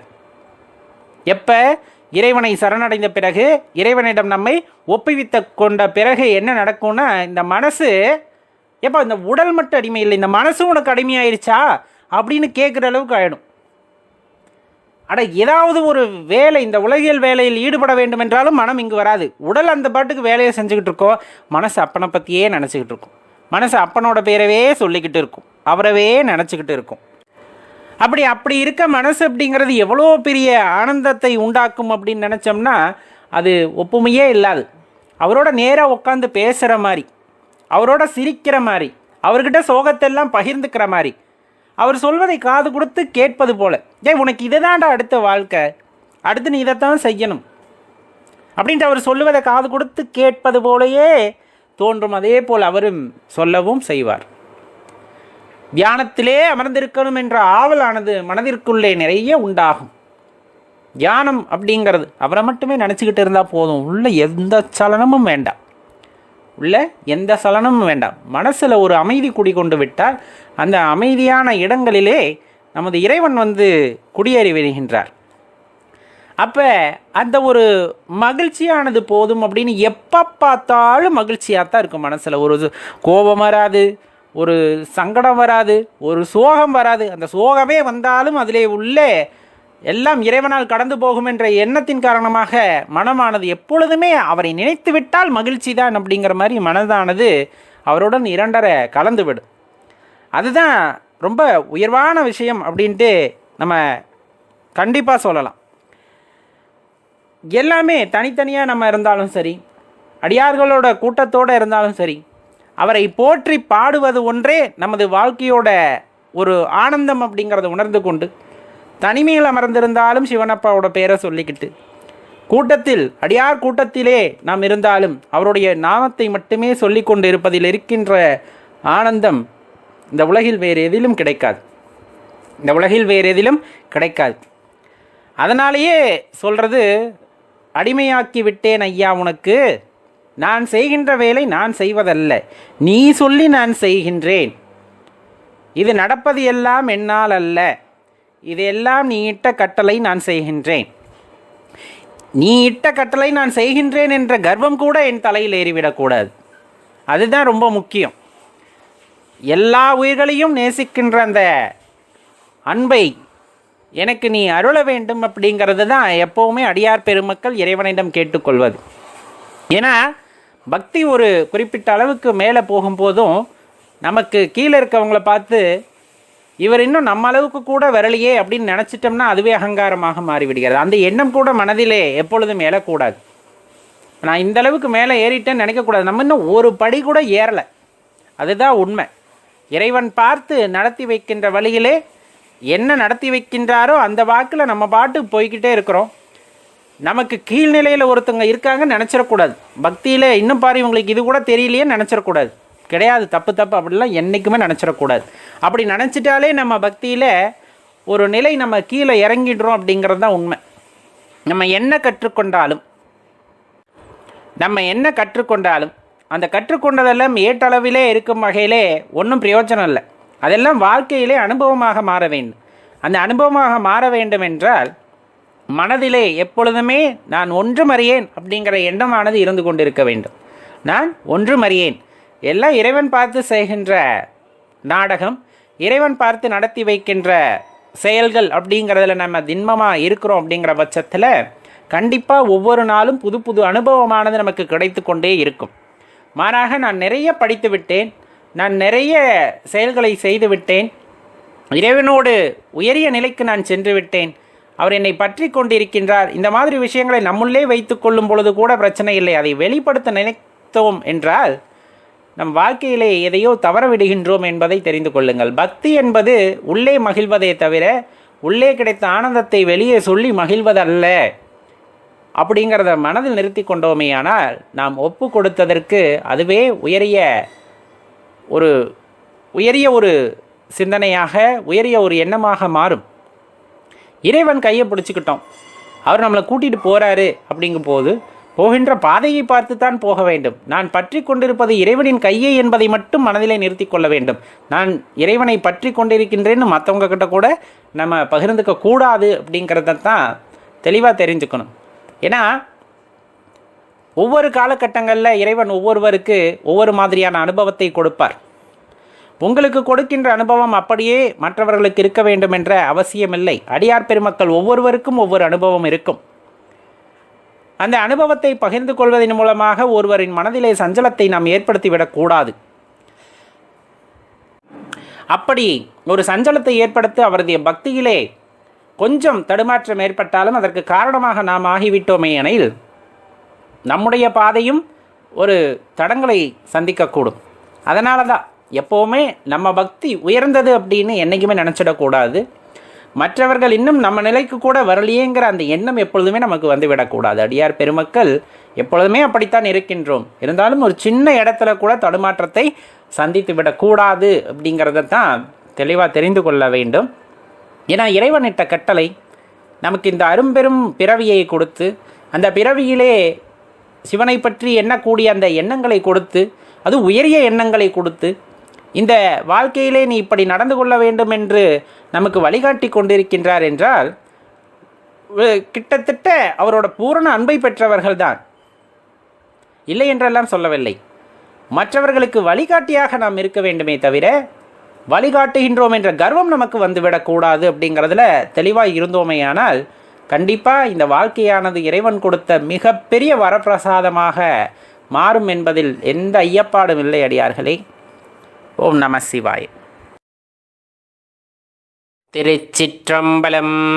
திருமூலரையா திருவடிகள் போற்றி போற்றி, குருவடியும் திருவடியும் வணங்கி இந்த பதிவை ஆரம்பிக்கலாம். நண்பர்களே, பல முயற்சிகள் செய்த போதும், பல வகையிலே இறைவனை நினைக்க வேண்டும் என்று நினைத்த போதுமே கூட இறைவனை நம் மனதால் நினைக்க முடியவில்லை அப்படிங்கிற ஏக்கமானது பலருக்கும் இருக்கும். இப்போ இந்த பிரபஞ்சம் அப்படின்னு நம்ம எடுத்துக்கிட்டாலும் இந்த ஒரு குறிப்பிட்ட உலகம் அப்படின்னு நம்ம எடுத்துக்கிட்டாலும் எல்லா இடத்துலையுமே அந்த வெற்றி தோல்வி அப்படின்னு நம்ம சொல்லக்கூடிய நேர்மறை எதிர்மறை அப்படிங்கிற விஷயம் இருக்கத்தான் செய்யும். எல்லாத்துக்குமே நேர்மறையாகவே எல்லாத்துக்குமே வெற்றியாகவே எல்லா விஷயம் அடைந்து விட்டால் நீங்கள் அடையக்கூடிய அந்த பொருளின் மதிப்பு தெரிய வராது. அப்படிங்கிறனால தான் இறைவன் அந்த எதிர்மறை பதமான தோல்வி அப்படிங்கிற விஷயத்தை பற்றியும் நமக்கு அனுபவபூர்வமாக உணர்த்த விளையிறார். அப்போ நம்ம ஒரு முயற்சி செய்கிறோம் இறைவனை அடைவதற்கு, அல்லது இறை காரியங்களில் ஒரு முயற்சி செய்கிறோம் அப்படின்னா அது தடை வருது. அப்படிங்கும் போது அந்த தடையெல்லாம் பார்த்தீங்க அப்படின்னா உங்கள் வாழ்க்கையை அலங்கரிக்கக்கூடிய பொற்காசுகள் அப்படின்னே நீங்கள் நினச்சிக்கலாம். ஏன்னா எல்லா இடத்துலேருந்து ஒரு அனுபவம் கிடைக்க கிடைக்க சரியான பாதையை ஒரு காலகட்டத்தில் இறைவன் நமக்கு காட்டுகிறார். அதனால் எல்லா இடத்துலையும் கொஞ்சம் பொறுமையும் நிதானமும் தேவை. இப்போ ஒரு படகு, சரிங்களா, ஆளில்லாத படகு கடலில் இருக்குது. அப்படிங்கும்போது அந்த படகானது ரொம்ப வேகமாக நகருமா அப்படின்னா கிடையாது. கடலோட அலைத்தன்மைக்கு ஏற்றவாறு அது மெதுவாக நகரலாம், இல்லை வேகமாக நகரலாம், இல்லை கவிழ்ந்தும் விடலாம். ஆனால் இப்போ அதை ஒரு மனிதன் இயக்குகிறான் அப்படிங்கும்போது கண்ணா பின்னான்னு தன் மனம் போன போக்கில் கண்ணா பின்னான்னு அந்த படகை இயக்க ஆரம்பிப்பான். அப்போ ரொம்ப வேகமாக போகணும் அப்படிங்கிறனால ரொம்ப வேகமாக போவான். இல்லை ஏதாச்சும் தவறுதலாக நடக்குது அப்படின்னா எல்லாத்துக்குமே பொறுப்பு யார் அப்படின்னு பார்த்தோம் அப்படின்னா நம்ம தான் பொறுப்பாகின்றோம். யார்? அந்த படகை இயக்கக்கூடியவர்கள். அதே போல் தான் நம் மனது அப்படிங்கிறது சலனமில்லாமல் கிடக்கின்ற அந்த கடலிலே படகில் ஏறி அதை ஓட்டக்கூடிய ஆள் இல்லாமல் இருந்தால் இறைவனோட செயலுக்கு ஏற்றவாறு அந்த மனமானது இருக்கும், மெதுவாக இருக்கும், அது ஒரு நிலைக்குள்ளே இருக்கும். அப்போ இறைவன் நம்மை எப்படி வழிநடத்த நினைக்கிறாரோ அதே போல் அந்த படகானது நகர்வது போல் நம் மனதும் பார்த்திங்க அப்படின்னா அமைதியாக பொறுமையாக இறைவனோட அந்த செயல்களை கேட்டவாறு செயல்பட ஆரம்பிக்கும். ஆனால் அந்த படகுல ஆட்கள் உட்கார்றது போல் ஆணவம், அகங்காரம், கோபம், தாபம் இது எல்லாமே அந்த படகுல ஏறிக்கிச்சுன்னா கண்ணா பின்னான்னு அந்த மனதானது அலைப்பாய ஆரம்பிக்கின்றது. கண்டிப்பாக இப்போ மனதில் கோபம் ஏறிட்டாலே கண்ணா பின்னான்னு வேகமாக செயல்பட ஆரம்பிக்கும். அகங்காரம் ஏறிடுச்சுன்னா இன்னும் வேகமாக செயல்படாது, சீக்கிரமாக கவுந்துரும் படகு, வேறு எதுவும் இல்லை. அப்போ அலையோட தன்மைக்கு ஏற்ப, அலை என்பது கடவுள் போல, அவர் நம்மை எப்படி ஆட்டுவிக்க வேண்டும் என்று நினைக்கின்றாரோ அதற்கு தகுந்தாற் போல நாம் சென்று விட்டோமே எனில் கர்மாவிலிருந்து நாம் தப்பித்து கொள்ளலாம், அல்லது கர்மாவை எளிதில் களைத்து விடலாம். எல்லாமே சிவார்ப்பணம் அப்படின்னு அவர்கிட்ட விட்டுட்டோம். அப்படிங்கும் போது பெரும்பாலும் எந்த ஒரு பாதிப்பும் நம்மை அணுகுவதில்லை. அவ்வாறு வரக்கூடிய பாதிப்புகளோ துன்பங்களோ கூட நாம் பொறுப்பேற்க வேண்டும் என்ற அவசியம் இல்லை. ஏன்னா நம்ம தான் கடவுள்கிட்ட சரணாகதி அடைஞ்சிட்டோமே. எது நடந்தாலும் சிவபெருமானோட செயல், இறைவனோட செயல் அப்படின்ட்டு நம்ம ஒப்பு கொடுத்து விட்டதன் காரணமாக நமக்கு எந்த ஒரு பிடிப்பும் அல்லது அந்த ஒரு இடத்துல தவறுதலாக நடந்துருச்சு அப்படிங்கிற எண்ணம் எதுவுமே வராது. ஏன்னா எனக்கு என்ன நல்லது அப்படிங்கிறத சிவபெருமான் அறிவார். அப்போ அவர் செய்து வைக்கின்ற எதுவும் தவறாகுமா? கிடையாது. என் கர்மத்தை கழிப்பதற்காக என்னை அவருள் அப்படியே ஐக்கியப்படுத்தி கொள்வதற்காக அவர் செய்கின்ற நாடகத்திலே நான் எல்லா விஷயங்களையும் எல்லா பொறுப்புகளையும் அவரிடம் கொடுத்துவிட்டு நான் அமைதியாக அமர்ந்து விட்டேன். நான் அப்படிங்கிறது பெரிய ஒரு விவாத பொருள், அது உங்களுக்கு நல்லா தெரியும். அந்த நான் அப்படிங்கிறத உணர்ந்துக்கிட்டவங்க இப்போ இப்படித்தான் இருப்பாங்க. வெறும் படகு கடலில் அமைதியாக இருக்கிற மாதிரி தான் அந்த படகானது இருக்கும். இல்லை அப்படிங்கும் போது அதில் நான் என்கின்ற அந்த ஒரு பெரிய அகங்காரம், கோபம், ஆணவம் எல்லாம் ஏறிடுச்சுன்னா ரொம்ப ஆட்டம் போட ஆரம்பிச்சிடுவோம். அந்த இடம் உண்மையிலேயே நம்மளோட உண்மை பொருளை அறிந்து கொள்வதற்கு அது பெரிய தடையாக மாயையாக இருந்து தடை ஏற்படுத்தி கொண்டு இருக்கும். அப்படின்னா அதில் எந்த சந்தேகமும் இருக்க முடியாது. ஒரு மனிதனோட உடலை நம்ம எப்படி, ஒரு மனிதனோட சக்தியை எப்படி இப்போதைக்கு கணக்கிடுறோம் அப்படின்னா அவன் உடலில் உள்ள ஆற்றலை வைத்து கணக்கிடுகின்றோம் இல்லைங்களா? அவன் செய்கின்ற வேலை, அவன் எப்படி செயலாற்றுகின்றான், அவன் உடல் எடை, இதெல்லாம் வைத்து எடை போடுகின்றோம். ஆனால் அதற்கும் மீறிய சக்தி ஒவ்வொரு மனிதனிடமும் உண்டு, ஒவ்வொரு மிருகங்களிடமும் உண்டு, ஒவ்வொரு ஜீவராசிகளிடமுமே உண்டு. இப்போ அதையெல்லாம் நாம் அறிந்திருக்கின்றோமா? உள்ளே இருக்கின்ற பெரும் ஆற்றலை நாம் உணர்ந்திருக்கிறோமானா ரொம்ப சொற்பம் அப்படின்னு சொல்லிடலாம். ரொம்ப சொற்பமானவர்களே தன்னுள் இருக்கின்ற ஆற்றலை முழுமையாக உணர்ந்தவர்கள் அப்படிங்கிறது பொருள்படும் இந்த இடத்துல.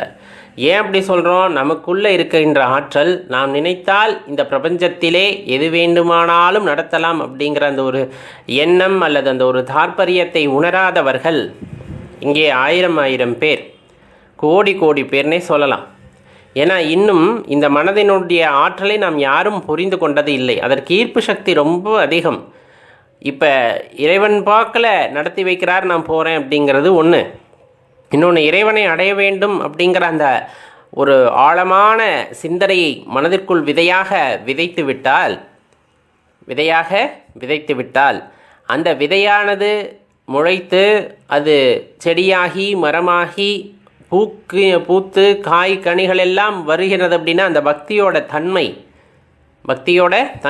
அது உண்மையாக அர்ப்பணிப்பு சார்ந்த விஷயமே தவிர நாம் ஏதோ தானோ என்று செய்யும் விஷயம் அல்ல. அப்போ நமக்குள்ள ஒரு அர்ப்பணிப்பு அப்படிங்கிற விஷயம் ஓங்கி நிற்கிறது அப்படிங்கும்போது கண்டிப்பாக அது என்ன பண்ணும் அப்படின்னா மனதில் ஒரு வைராகியத்தை உண்டாக்கும். எத்தனை முறை நாம் முயற்சி செய்திருந்து இறைவனை உணர்வதற்கோ அடைவதற்கோ தோற்று போயிருந்தாலும் அந்த தோல்விகள் எல்லாம் ஒரு அனுபவமாக இருந்து இந்த தவறை செய்யக்கூடாது என்ற அனுபவமாக இருந்து நமக்கு சரியான வழியை காட்டும். அந்த ஆணவம் அகங்காரம் அப்படிங்கிறதெல்லாம் படகுலேருந்து நம்ம இறக்கி விட்டுட்டோம் அப்படின்னா அந்த இடத்துல படகானது தன்னிச்சையாக அந்த அலைகளிற்கு ஏற்ப அது நகர ஆரம்பிக்கின்றது. அது இறைவன் எந்தோ ஒரு இடத்துல கொண்டு போய் கரை சேர்த்துருவார். அதை பற்றி நம்ம கவலையப்பட தேவையில்லை. இப்போ நம்ம ஓட்டினா தான் அங்கிட்டு போகிறோம் தப்பு, இங்கிட்டு போகிறோம் தப்புன்னு மாற்றி ஓட்டிக்கிட்டு இருப்போம். எந்த ஒரு திசையும் தெரியாமல் போகும்போது எதுவுமே மனதில் இல்லை, அகங்காரம் மாணவம் எதுவுமே இல்லைங்கும் போது இறைவன் பாட்டுக்கு செயல்படுத்துவார். எப்படியோ ஒரு வகையில் அந்த படகை நகர்த்தி கொண்டு போய் கரை சேர்த்துருவார். அந்த ஒரு எண்ணமானது நம் மனதிற்குள்ளே இருக்க வேண்டும். நமக்குள்ளே இருக்கின்ற அந்த அற்புத சக்தியை நாம் உணர்ந்து கொள்வதற்கான முயற்சிகளில் எப்பொழுதுமே தொடர்ந்து ஈடுபட்டு கொண்டிருக்கின்றோம். அப்படிங்கும்போது அது ஒரு பெரிய மாற்றத்தை நம் வாழ்வினிலே ஏற்படுத்தும் அப்படின்னா அது மிகையாகாது நண்பர்களே. எப்பவுமே இறைவன் அப்படிங்கிற தாற்பயம் சுற்றுப்புறம் மனிதர்கள் தாண்டிய ஜீவராசிகளுடன் அன்பு செலுத்துவது அப்படிங்கிறத முதல்ல தெளிவாக தெரிஞ்சுக்கணும். அந்த அன்பு பிற ஜீவராசிகளின் மீது செலுத்தும் போது அது ரொம்ப ஒரு அளவில்லாமல் அதிகமாகுது. அப்படிங்கும்போது அதுவே இறைவனாக மாறுகிறது. அந்த உள்ளத்திலே மனதிலே அன்பு அதிகமாகும் போது இறைவனாகவே காட்சி கொடுக்கும் அப்படின்னா அது மிகையல்ல. வாழ்க்கையிலே பல இன்பங்கள் வந்தாலும் அன்பின் மூலமாக வருகின்ற அந்த இன்பமே நிலையானது அப்படிங்கிறத ஒவ்வொருத்தரும் அறிந்து கொண்டோமேயானால் வாழ்க்கையானது இனிமையாக இருக்கும் நண்பர்களே. ஓம் நம சிவாய. நம்ம சிவப்பித்தன் சேனலுக்கு முதன்முறையாக வரவங்களாக இருந்தால் மறக்காமல் சப்ஸ்கிரைப் பட்டனையும் பக்கத்தில் இருக்க பெல் ஐக்கானையும் ப்ரெஸ் பண்ணிக்கோங்க. இந்த வீடியோவை லைக் பண்ணிவிட்டு உங்கள் நண்பர்களோட இதை பகிர்ந்து கொள்ளுங்கள். திருச்சிற்றம்பலம். திருமூலரையா திருவடிகள் போற்றி போற்றி, குருவடியும் திருவடியும் வணங்கி இந்த பதிவை ஆரம்பிக்கலாம் நண்பர்களே. எல்லாத்துக்கும் ஒரு ஆசை உண்டு. என்னன்னா எப்படியாவது இறைவனை உணர்ந்து விட வேண்டும், எப்படியாவது இறைவன் பாதத்தை சரணடைந்து விட வேண்டும் அப்படின்ட்டு. அதற்காக நாம் பல வழிகளையும் தேடி அலைந்து கொண்டிருக்கின்றோம். குருவின் முகமாக அல்லது முன்னோர்கள் நமக்கு காட்டிய வழிகளின் மூலமாக பல்வேறு உபாயங்களின் மூலமாக நாம் இறைவனை அறிந்து கொள்வதற்கு துடித்து கொண்டிருக்கிறோம். அதில் எந்த மாற்று கருத்துமே இல்லை. ஏன் அப்படின்னு ஒரு கேள்வி கேட்டால், அந்த இறைத்தன்மையை நம்முள் உணர வேண்டும், நாமும் இறைவனின் அம்சம்தான் என்பதை உணர வேண்டும். அப்படிங்கிறதுக்காக தான் இவ்வளவு பெரிய பாடுபடுகின்றோம். உண்மையாக நம்முள் இறை சக்தி இருக்கிறதா, அதை நம்மால் உணர முடியுமா அப்படின்னு கேள்வி எழுப்புனா நம்ம சொல்கிற பதில் கட்டாயமாக ஆம் என்பது தான். இப்போ இயற்கையாகவே பார்த்திங்கன்னா சொல்லுவாங்க, நம்ம யாரோட அதிகமாக பழகுகின்றோமோ அவர்களுடைய குணாதிசய பிரதிபலிப்பு நம்மிடம் காணப்படும் அப்படிங்கிறது இது எல்லாத்துக்குமே தெரிந்த ஒன்று தான். நாம் நல்ல ஆன்மீக சான்றோர்களோடு பழகும் பொழுது அது சார்ந்த நற்பண்புகள் நம்மை அடைகின்றன, நம் வாழ்க்கையில் அது பிரதிபலிக்கவும் செய்யும். அதே சமயத்தில் நம்ம எதிர்மாறா உள்ளவர்களுடன் நட்பு கொள்கின்றோம், அவரது பழக்க வழக்கங்களை நாம் உள்வாங்கி கொள்கின்றோம் என்னும் போது அதன் பண்புகளும் நம் வாழ்க்கையில் எதிரொலிக்கத்தான் செய்கின்றன. அப்போ அது சில நேரங்களில் நம்மை காயப்படுத்துவதாகவோ பிறரை காயப்படுத்துவதாகவோ அமைந்து விடுகின்றன. அப்போ என்னன்னா, நாம் பழகுகின்ற சூழ்நிலைக்கு தகுந்தாற் போல நம் குணாதிசயங்கள் மாறுகின்றன அப்படிங்கிறத இந்த இடத்துல தெரிந்து கொள்ள வேண்டியது இருக்குது. காரணம் இருக்குது நம்ம ஏன் சொல்கிறோம் அப்படின்ட்டு. அப்போ என்னுள் இறைசக்தி இருக்கிறதா அல்லது என்னால் இறைவனை உணர முடியுமா அப்படின்னு கேட்குறவங்க, அதே போல் நான் இறைத்தன்மையின் வெளிப்பாடா அப்படின்னு தெரிந்து கொள்ளணும்னா ஒரே ஒரு விஷயத்தை ரொம்ப எளிதாக புரிஞ்சுக்கங்க. இப்போ இயற்கையிலேயே கிடைக்கக்கூடிய காந்தம் அப்படிங்கிறத பற்றி நீங்கள் கேள்விப்பட்டிருப்பீங்க, இல்லை உங்களுக்கு காந்தம் கிடைத்தாலும் பரவாயில்லை. அந்த காந்தத்தை எடுத்துக்கொள்ளுங்க. அது இரும்பை ஈர்க்கக்கூடியது. அது ஒரு சில பொருட்களை ஈர்க்கிறது அப்படிங்கும்போது அதோட தன்மை அவ்வாறு. இப்போ அந்த இரும்பு ஒரு ஆணி இருக்குது அப்படின்னா அந்த ஆணி மற்றொரு ஆணியை ஈர்க்குமா அப்படின்னு பார்த்தோன்னா கொஞ்சம் அரிது தான். ஆனால் அந்த காந்தத்து மேலே அந்த இரும்பாணியை வைத்து தேய்த்து கொண்டே இருங்கள் கொஞ்ச நேரத்துக்கு. அதுக்கப்புறமா அது இன்னொரு இரும்பாணியை தொட்டோம் அப்படின்னா கொஞ்சம் ஈர்க்கும், கொஞ்சம் காந்தமாக மாறியிருக்கும். காந்தத்தோட பண்பை அந்த இரும்பு பெற்றிருக்கும். இது நம்ம சின்ன வயசில் விளையாடியது தானே.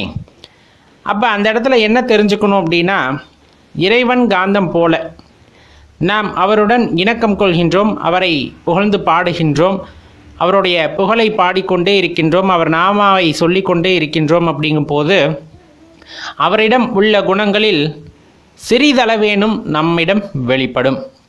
அதன் மூலமாக நம்முள் இருக்கின்ற இறைவனை நாம் உணர முடியும். நாம் இறை சக்தி கொண்டவர்கள்தான், நாம் இறையின் வெளிப்பாடு தான் அப்படிங்கிறத நம்மால் உணர்ந்து கொள்ள முடியும். அதன் பொருட்டே சொல்வது, எப்போதுமே இறை சிந்தனையிலேயே இருங்கள், இறைவனை நினைத்து கொண்டே இருங்கள், இறைவன் துதியை பாடிக்கொண்டே இருங்கள் அப்படின்னு சொல்லக்கூடியது. அப்படி பாடிக்கொண்டே இருந்தால் என்ன கிடைக்கப் போகிறது அப்படின்னா, அந்த இறைத்தன்மையை உணர்ந்து கொள்ளக்கூடிய தன்மை நமக்கு உண்டாகும். நம்முள்ளும் அந்த இறை அம்சம் இருக்கிறது என்பதை உணர்ந்து கொள்ள அது ஒரு வாய்ப்பாக அமையும். அப்படிங்கிறனால தான் இதனை சொல்ல வேண்டியது இருக்கிறது. அன்பர்களே, வாழ்க்கையில் பல விஷயங்கள் இருக்குது நாம் கற்றுக்கிறதுக்கும் நம்ம ஒதுக்கி தள்ளுறதுக்கும். எதை கற்றுக்கணுன்னா நல்லதை கற்றுக்கணும், எதை ஒதுக்கணுன்னா எது தேவையில்லையோ அதை ஒதுக்கி விட வேண்டும். நன்மையை ஆராய்ந்து அறிவதற்காகத்தான் இறைவன் நமக்கு அறிவை படைத்திருக்கிறார். எதையும் ஆராய்ந்து அறியும் அறிவு அப்படின்னு சொல்லக்கூடியது. அதன் பொருட்டே நமக்கு எது வேண்டும் எது வேண்டாம், எது நன்மை தரக்கூடியது எது தீமை தரக்கூடியது என்பதையெல்லாம் ஆராய்ந்து அறிந்து கொள்ளும் பொழுது அந்த அறிவின் சொரூபமாகவே இறைவன் நம்முள் இருப்பதை உணர்ந்து கொள்ள முடியும். அதன் வாயிலாக இறையாற்றலையும் நம்மால் உணர்ந்து கொள்ள முடியும். சில நேரங்களில் ஒரு சந்தேகம் வருவதுண்டு, புறப்பொருளை தேடுவதா அகப்பொருளை தேடுவதா அப்படின்ட்டு. வாழ்வதற்கு புறப்பொருள் ரொம்ப தேவையான விஷயந்தான் இல்லைங்களே. சாப்பிட்றதுக்கு சாப்பாடு, இன்னும் ஆடம்பரமாக வாழ்கிறதுக்கு பொண்ணு பொருள், இதெல்லாம் சில பேர்த்துக்கு ஆடம்பரத்துக்கு தேவைப்படுது. ஆனால் அகப்பொருள்னு ஒரு விஷயம் இருக்குது, அதை தெரிந்து கொண்டால் இதைவிட பேரின்பம் கிடைக்கும் அப்படிங்கிறது பல பேருக்கு தெரியறதில்ல. தெரிய வந்தாலும் அதை தேடுறதுக்கு தயாராக இருக்கிறதில்ல. சில பேர் தேட ஆரம்பித்தாலும் அது கைகூடி வருவதில்லை. ஒரு சிலருக்கு மட்டுமே அது கைகூடி வருகின்றது. அந்த அகப்பொருளின் சுவையை ஒருவர் உணர்ந்து கொண்டார் என்றால் அதற்கப்புறம் எந்த பொருள் அவர்கிட்ட கொடுத்தாலும் அது சுவையாக தெரியாது. ஏன்னா இந்த அகப்பொருளோட சுவை அப்படிங்கிறது அவ்வளவு அலாதியானதாக குறிப்பிடப்படும் ஞானிகளாலும் சித்தர்களாலும். அப்போ நம்ம அடைய வேண்டியது புறப்பொருளையா அகப்பொருளையா அப்படிங்கிறத பார்க்கணும். இப்போ நம்ம வீடு கட்டுறோம், காரு வாங்குகிறோம், இன்னும் பங்களா கட்டுறோம், அந்த பேப்பர் மாதிரி இருக்கக்கூடிய அந்த பணத்தை தேடி தேடி சேர்த்து வைக்கிறோம். திடீர்னு அது செல்லாதுன்ட்டு அதை எங்கடா எப்படா கொண்டு போய் மாற்றுறதுன்னு ஒரு அல்லல் படுறோம். இந்த மாதிரி பார்த்தீங்கன்னா புறப்பொருள்னால் நம்மளுக்கு பிரச்சனைகள் தான் தொடர்ந்து வருமே தவிர இன்பம் வருவதில்லை. இன்பம் வர்றதில்லையா? என்ன ஏன் சொல்கிறீங்க? ஒருத்தட்ட 100 கோடி ரூபாய் பணம் இருக்குது, ஒரு 50 கிலோ தங்கம் வச்சுருக்காரு, 25 கிலோ வெள்ளி வச்சுருக்காரு, அவர்கிட்ட சந்தோஷம் இல்லைன்னு சொல்கிறீங்களா அப்படின்னா அது அவர்கிட்ட நீங்கள் போய் கேட்கணும். அதை எந்நேரத்தில் யார் எடுத்துகிட்டு போவாங்க, இல்லை கவர்மெண்ட்டுக்கு தெரிஞ்சு எடுத்துகிட்டு போயிடுவாங்களா? அது மேலேயே படுத்து தூங்க வேண்டியதாக இருக்கும். படுத்து தூங்க முடியுமானா அந்த தூக்கமும் உங்களுக்கு இருக்காது. சில பேர்த்து கூட எல்லாம் நான் உரையாடி இருக்கிறேன், அதை வச்சு நான் சொல்கிறேன். பணத்தை வீட்டில் வச்சுட்டு தூக்கம் வர மாட்டேங்குதுங்க அப்படிம்பாங்க. சேர்க்கணுங்கிற ஆசை இருக்கும், கண்ணா பின்னான்னு சேர்ப்பாங்க, அவங்களுக்கு பணம் நிறைய சேரும், இல்லைன்னா சொல்ல, ஆனால் நிம்மதி போயிடுது அவங்கக்கிட்ட. அளவான பணத்தை வைத்துக்கொண்டு தன்னிடம் இருக்கும் அந்த பொருள், சேர்த்த பொருளை வைத்து மற்றவர்களுக்கு உதவி செய்து கொண்டு இருப்பவர்களுக்கு வந்துட்டு அந்த பாதிப்பானது மிகவும் குறைவாக இருக்கின்றது. கம்பேரிட்டிவ்லாம் நம்ம பார்த்தோன்னா பிறருக்கு உதவி செய்ய வேண்டும் என்ற எண்ணத்தில் நிறைய சம்பாதிச்சாலும் தான் வாழ்வது மட்டுமல்லாமல் பிறரையும் வாழ வைக்க வேண்டும் என்ற எண்ணம் உடையவர்களின் மனதில் வந்துட்டு மகிழ்ச்சி மேலோங்கி இருக்கிறது. இதையெல்லாம் தாண்டி, ஏன்னா இதெல்லாம் மாயை அப்படின்னு ஒருத்தருக்கு தெரியும் அப்படின்னா அது அடியார்களுக்கு தெரிஞ்சிடும். அப்போ பொருள் சேர்க்கணும் அப்படிங்கிற அந்த ஒரு எண்ணம் இல்லாமல் அகத்தே உழந்திருக்கின்ற அந்த பரம்பொருளை, அது சாதாரண பொருளில் அகப்பொருள் அப்படிங்கிறது அது பரம்பொருள், அந்த பரம்பொருளை தெரிந்து கொள்ள வேண்டும் என்று உள்ளார்ந்த தேடுதலை ஆரம்பிக்கின்றார்கள் அல்லவா. அந்த தேடுதலானது தொடர்ந்து பல வழிகாட்டுதலின்படி பல நிலைகளை தாண்டி அந்த அகப்பொருளை கண்டு கொண்டு அதை சுவைத்த பின்னர் வேறொரு சுவை அப்படிங்கிறது இந்த உலகத்தில் வேறு ஏதும் இருக்காது. அந்த இன்பமே மேலானதாக இருக்கும். அந்த இன்பத்தை உணர்ந்த அடியார்கள் இறைவனோடு பிணக்கு கொள்வார்கள். அப்படியே நண்பன் மாதிரி சண்டை போடுவாங்க. சாதாரணமாக பேசியிருக்கப்ப, ஏன் எனக்கு இப்போ காட்சி தர மாட்டியா, என் கூட பேச மாட்டியா, அந்த மாதிரி உரிமையாக போகும்.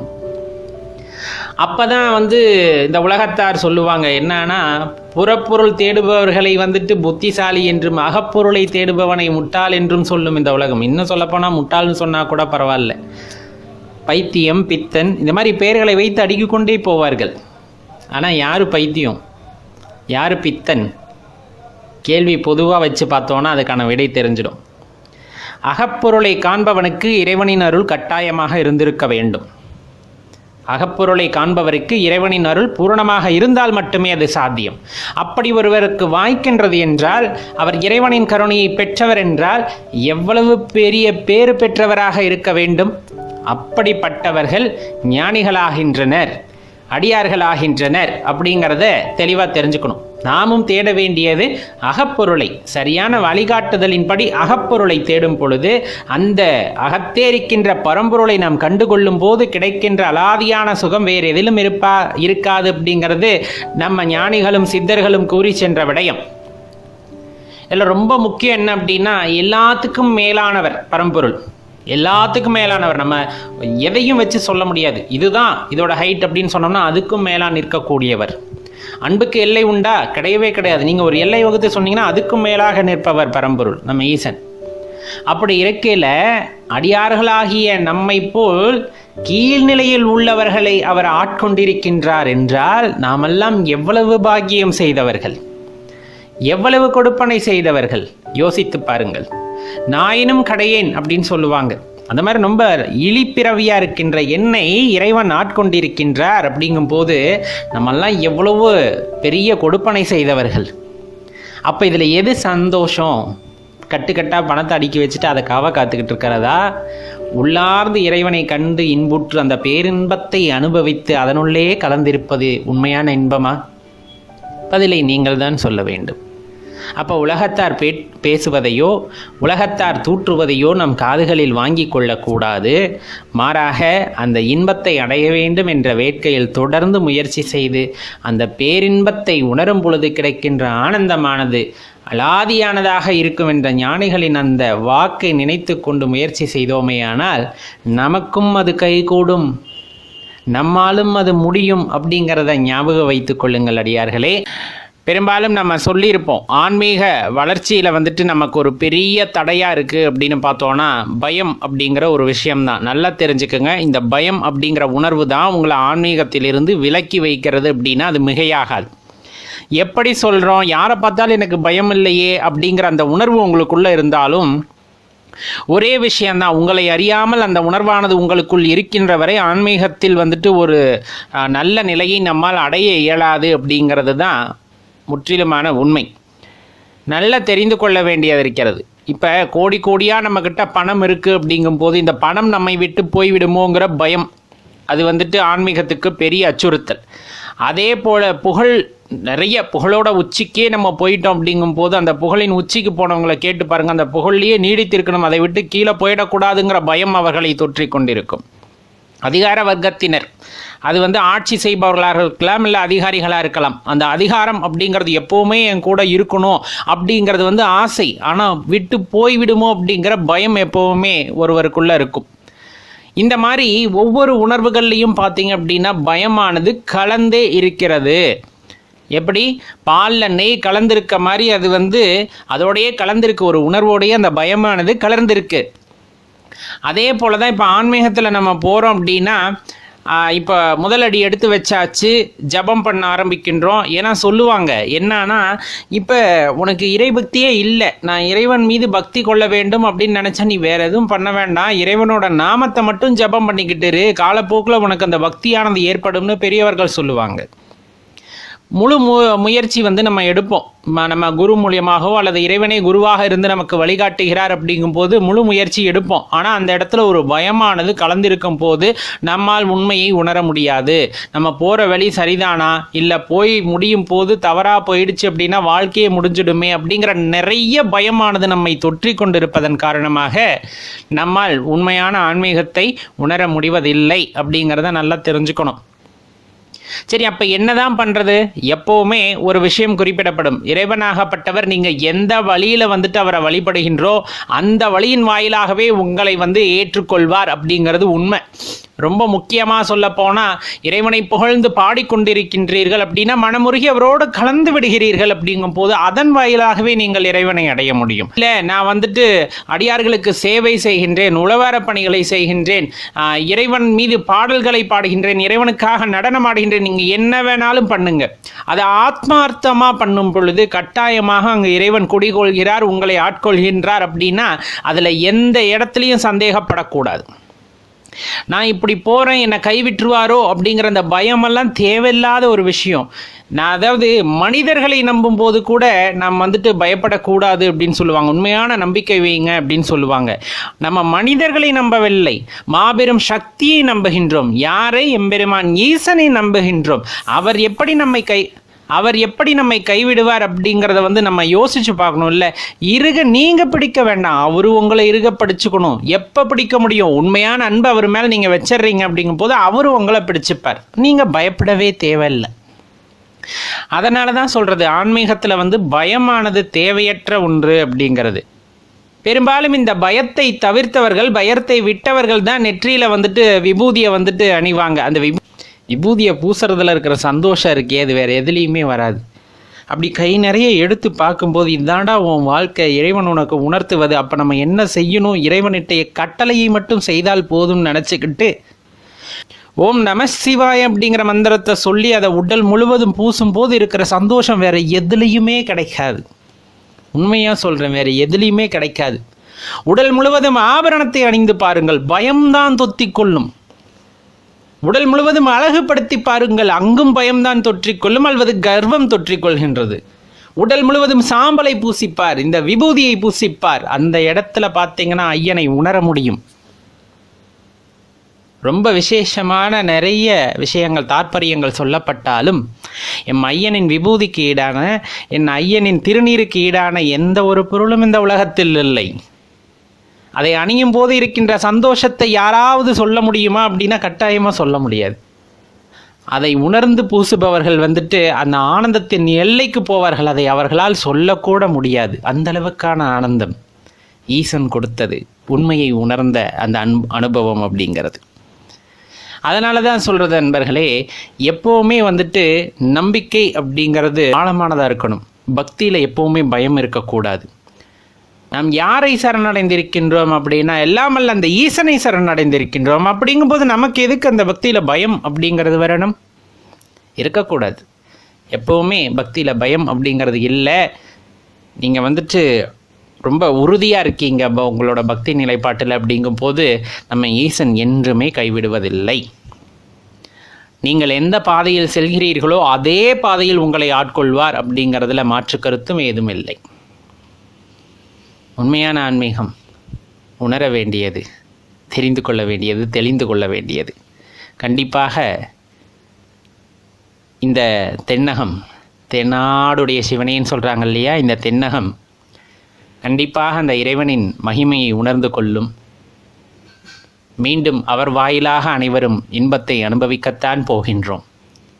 இல்லாமல் அந்த ஈசனின் கருணையோடு எல்லா மக்களும் இன்புற்றிருக்க நாம் வேண்டிக் கொள்வோம் அடியார்களே. ஓம் நம சிவாய.